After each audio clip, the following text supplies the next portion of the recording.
찬미 예수님,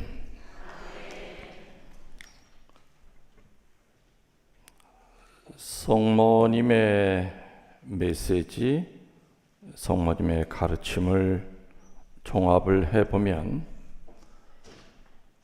지금 시대를 환난의 시대, 어둠의 시대라고 부릅니다. 이 환난의 시대, 어둠의 시대는 다른 말로 표현한다면은 사랑이 변질이 된 시대이다. 이미 오래전 성서에서는 이미 이러한 사랑이 변질된 시대가 올 것임을 예고하고 있었습니다.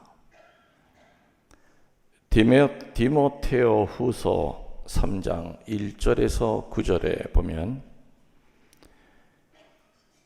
마지막 때에 어려운 시기가 닥쳐오리라는 것을 알아두시오. 그때 사람들은 이기주의에 흐르고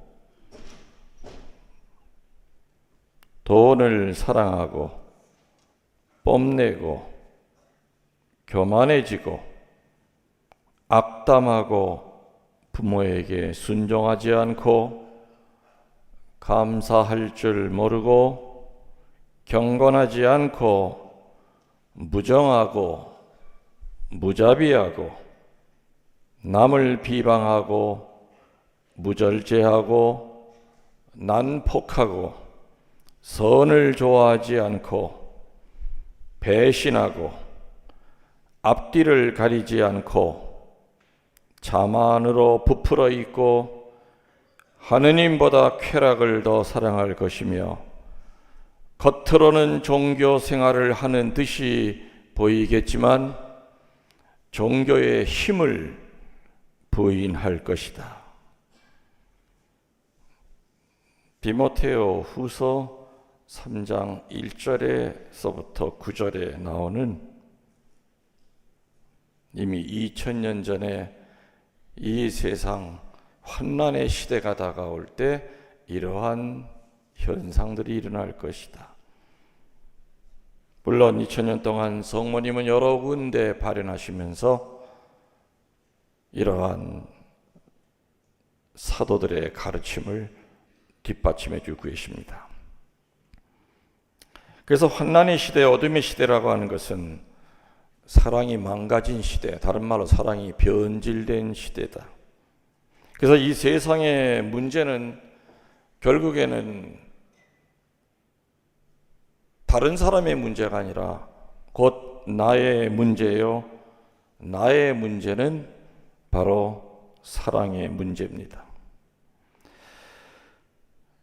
본인 자신을 사랑하지 않고 다른 사람을 사랑할 수 있을까요? 불가능한 겁니다. 본인에 대한 열등감, 미움, 상처로 가득 차 있을 때 다른 사람을 사랑할 수 없는 건 당연한 겁니다. 세상 모든 것은 다 사랑의 힘으로 존재합니다. 여러분들 화초 가꾸실 때 잘 아시지 않습니까? 정성 들여서 물 줘야 될 때 주고 그리고 왔다 갔다 하면서 눈이라도 마주치는 화초들은 놀랍게도 사랑을 받은 것만큼 보답을 합니다. 향기를 뿜어내고 가장 아름다운 모습으로 꽃이 펴지려고 애를 씁니다. 그러나 왔다 갔다 하면서도 전혀 관심이 없고 또 생전 물을 안 주면 분명히 죽습니다. 12사도나무가 있었다고 합니다. 베드로나무도 있고 토마 사도나무도 있고 12사도나무를 정원에다가 심어놓고 그 나무마다 사도들의 이름을 붙여놨지요. 지나가는 사람들이 그 12사도의 나무 앞을 지나가게 만들었는데 다른 나무들은 다 잘 자라는데 유독 한 나무만이 죽더랍니다. 짐작하건대 어느 나무겠어요? 유다스 나무. 지나가는 사람마다 유다스 이름이 붙어있는 그 나무를 보면서 한마디씩 욕을 하고 왔습니다. 나쁜 놈, 못된 놈, 인간 같지도 않은 놈, 태! 하고 침뱉고 하다못해 지나가는 개들도 거기에다 다리를 들고 오줌을 싸고 가더래요. 얼마 되지도 않아서 12 사도나무 가운데 유다스 나무는 죽었습니다. 러시아에서 집단 농장을 할 때 늘 해마다 소출이 떨어졌죠. 그래서 그 다음에는 자기 땅을 이렇게 주면서 한번 갖고 보라 그랬더니 집단 농장을 할 때보다 10배 이상 소출이 나더랍니다. 집단 농장은 애정이 없이 죽지 않으려고 하는 거였지만 자기 땅을 가꿀 때는 거기서 나오는 모든 소출에 대한 애정이 있었기 때문에 10배 이상 소출이 나오더랍니다. 그래서 이 세상의 모든 문제는 나의 사랑의 문제로 귀착이 됩니다. 여러분의 사랑은 건전하십니까? 변질되지 않았는가 우리들은 점검을 해야 됩니다. 사랑에는 여러 종류가 있습니다. 그렇지만 크게 나눠보면 인간적인 사랑이 있고 하느님을 닮은 사랑이 있을 겁니다. 인간적인 사랑은 내가 사랑한 만큼 나도 사랑받고 싶소. 주시오. give and take입니다. 적어도 내가 주는 만큼 다 받지는 못해도 내가 주는 것에 반이라도 되돌려 받고 싶소. 이런 사랑은 정의 사랑이라고 그럽니다. 감정의 사랑이라고 그럽니다. 그런데 이러한 사랑은 분명히 한계가 있고 불확실하지요. 어릴 때는 어머니의 사랑이 전부인 줄 알았다가 나이가 차면 연인을 만납니다. 그래서 어머니의 사랑 갖고는 만족을 못합니다. 이때 어머니의 사랑은 한계를 느낍니다. 그리고 불확실합니다. 사랑하는 사람이 돌연히 교통사고로 사라질 수도 있고 믿었던 사람이 한순간에 심장마비로 사라질 수도 있습니다. 그리고 그토록 믿었던 사람이 나를 배반할 수 있습니다. 시간이 가까운 사람을 갈라놓을 수도 있습니다. 이렇게 give and take, 주는 것만큼 받고 싶다 하는 이런 대부분의 인간적인 사랑은 분명히 한계가 있습니다. 여러분들도 살아오시면서 다른 사람한테 배반당한 적 있으셨을 겁니다. 또 여러분들은 배반하지 않았다 하더라도 여러분에게 배반당했다는 느낌을 받은 사람들도 분명히 여러분 주변에는 있을 겁니다. 내가 배신당한 상처만 끌어안지 내가 누구를 배반한 것에 대해서는 늘 변호사처럼 그때는 그럴 수밖에 없었던 거야. 그게 왜 배반이야? 그게 왜 배신이야? 아무튼 이러한 인간적인 에로스적인 사랑은 불확실하며 한계가 있다는 겁니다. 그럼 하느님을 닮은 사랑은 그 내용은 뭡니까? 무조건 주겠어. 되돌려 주면은 감사하고 안 돌려줘도 원망하지 않겠어.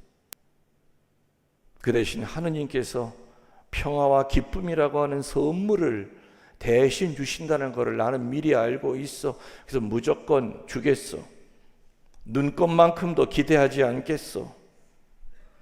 이 조건이 없는 사랑을 성서에서는 아가페의 사랑이라고 합니다. 의지의 사랑이라고 합니다. 이 아가페의 사랑을 하느님의 사랑이라고 합니다. 과연 우리들은 이 하느님의 사랑을 할 수 없단 말인가? 결론부터 얘기하면 할 수 있습니다. 불타는 집에 뛰어들어가서 아이를 구하고 죽은 어머니는 불타는 집에 뛰어들 때 내 몸이 얼마나 불에 탈까 생각합니까? 안 합니까?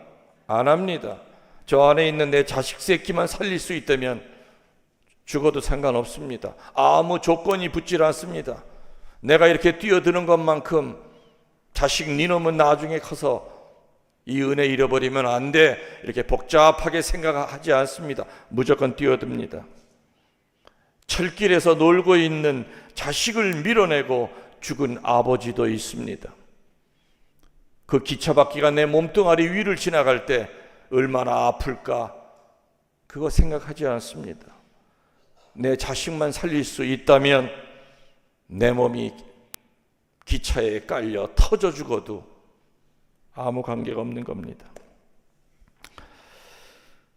이렇게 지금 불타는 집에 뛰어들어가서 아이를 구하고 죽은 어머니나 철길에서 자식을 구하고 죽은 아버지는 자기 새끼니까 그럴 수 있다고 그래요. 그러면 피도 살도 안 섞인 사람을 위해서 하느님의 사랑을 보이는 건 불가능한 건가? 아주 불가능한 건 아니죠. 그래도 세상이 살맛이 나는 것은 내가 못하는 그것을 하고 살아가는 사람들이 있기 때문입니다. 2차 세계대전 때 그 악명 높은 아우슈비츠 수용소에 한 사람이 탈출하면은 20명을 죽이는 그러한 규칙이 있었습니다. 유대인 하나가 도망치다가 전기 철조망에 걸려 죽고 나니까 수용소에 있던 사람들 다 불러서 한 줄로 세워놓고 교도소 소장이 막대기를 가지고 지나가면서 배를 쿡 찌르면은 그건 오늘 죽는 거예요. 20명을 이렇게 무작위로 지정합니다. 그때 그 자리에 막시밀리아노 꼴베 신부님이 그 앞줄에 서 있었는데 꼴베 신부님 앞은 그냥 지나가면서 바로 옆에 있는 사람의 배를 쿡 찔렀습니다. 그 사람은 무릎을 꿇고 교도소장의 바지에 매달리면서 저는 처자식이 있습니다. 저는 절대 죽으면 안 됩니다. 하고 울부짖었죠. 들어주겠습니까? 한 번 결정하면 끝이에요. 그때 꼴베 신부님이 그 교도소장한테 가서 저 사람 대신 죽겠습니다. 넌 뭐하는 놈이야? 천주교 신부입니다. 저는 가족이 없습니다. 이분은 가족이 있습니다. 저를 대신 죽이십시오. 어쭈구리? 잘난 척하는 놈이 또 하나 나타났구만. 그래, 네 놈이 대신 죽어라. 그래서 지하 감방에다가 20명을 가둬두고 물 한 모금 주지 않는 아사형에 처합니다. 사람들은 며칠을 버티면서 한 사람 한 사람 죽어가죠. 꼴베 신부님은 죽어가는 그 사람 옆에서 마지막으로 사제로서의 기도를 바쳐줍니다. 그리고 단 둘이 남았고 그 마지막 한 사람까지 숨이 끊어질 때까지 꼴베 신부님은 사제로서의 마지막 의무를 다합니다. 그래도 꼴베 신부님은 숨이 끊어지질 않자 교도소장은 저놈 정말 독한 놈이다. 독극물로 죽여라. 그래서 독극물 주사를 놔서 죽입니다. 꼴베 신부님은 성인이시죠? 성인 되셨어요. 그 신부님은 평소에 성모님에 대한 지극한 사랑을 갖고 있던 수도사지였습니다. 겉으로 보면 정말 호리호리하고 약하기 이를 데 없어 보이지만은 서로 사랑하여라. 벗을 위하여 목숨을 바치는 것보다 더 큰 사랑은 없다. 누구를 대신해서 죽으면서 아무런 조건이 붙은 것이 아니었습니다. 철길에서 자식을 밀어내고 죽은 그 사람은 아버지이니까 그럴 수 있다고 합시다. 불길을 뛰어든 엄마는 자식이니까 그럴 수 있다고 합시다. 꼴배 신부님은 사제니까 그럴 수 있다고 합시다.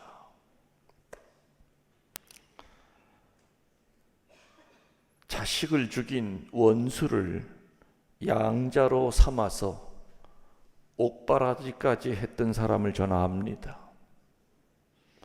자식을 칼로 27군데를 찔러 죽였는데 5대 독자 아들을, 그 죽인 그 살인범을 6개월 동안 피눈물 나는 기도 끝에 양자로 삼기로 결심하고, 신부님 다리를 놔주십시오. 그 전에 수인 사목할 때 이야기입니다. 처음에는 그 살인범 자체가, 신부님 그 여자 도른 여자 아닙니까? 내가 지 새끼를 얼마나 처참하게 죽였는데 나를 자식으로 삼겠다고요? 그런 싸구려 동정 안 받습니다. 완강하게 거절했지만 끊임없이 그 자매님은 한 번만 만나게 해주십시오. 둘이 만나는 날, 그 자매는 사형수의 손을 잡고 긴 말 할 거 없다. 오늘부터 너는 내 자식이야. 내 아들이야. 그 살인범도 울었고 지켜보던 교도관들도 울었고 저도 눈물을 흘렸습니다. 그때부터 얼마나 옥바라지를 잘하든지 일주일에 한 번씩 교도소에 와서 영치금 넣어주고, 또 겨울이면은 털실로 양말을 짜오고 속옷을 만들어 오고, 무기징역에 있던 사람은 모범수가 돼서 그 사랑을 받으면서 완전히 바뀌어서, 과연 이 사람이 옛날에 그 사람을 처참하게 죽였던 조폭이었을까 할 정도로 완전히 새 사람이 돼서 12년 만에 석방이 됐죠. 그 후에 그 모자는 아무도 모르는 도시로 가서 지금도 어머니를 모시고 또 자식을 의지하면서 슈퍼마켓을 하고 있습니다. 자식을 죽이는 원수를 양자로 삼아 옥바라지한 그 자매가, 그게 그냥 일시적인 감정이겠습니까? 싸구려 감정이겠습니까? 아니지요. 하느님의 사랑입니다. 할 수 있는 겁니다. 돈 한 푼 받지 않고 피도 살도 안 섞인 사람에게 신장을 띄워주는 거, 이거 우리 인간들이 할 수 있다는 겁니다. 이 모든 것이 과연 어리석은 죽음이여 어리석은 행동이었겠습니까? 아닙니다. 오늘 예수님은 계명 중에 계명이요 하느님의 지상 명령인 서로 사랑하여라. 내가 너희를 사랑한 것처럼 서로 사랑하여라. 너희가 서로 사랑하면 세상 사람들이 그것을 보고 너희가 내 제자라는 것을 알게 될 것이다. 목숨을 내놓는 사랑을 못 해본다 하더라도 적어도 교우들끼리 험담하지 맙시다. 서로 내 살같이 아껴서 주변 사람들에게 하느님의 영광을 드러내도록 합시다. 교우를 대신해서 죽을 수는 없다 하더라도 교우들에게 서로 돌을 던진다면, 매일 평일 미사 참석한들 그게 무슨 의미가 있겠는가? 주님의 성체를 매일같이 영한들 무슨 의미가 있겠는가?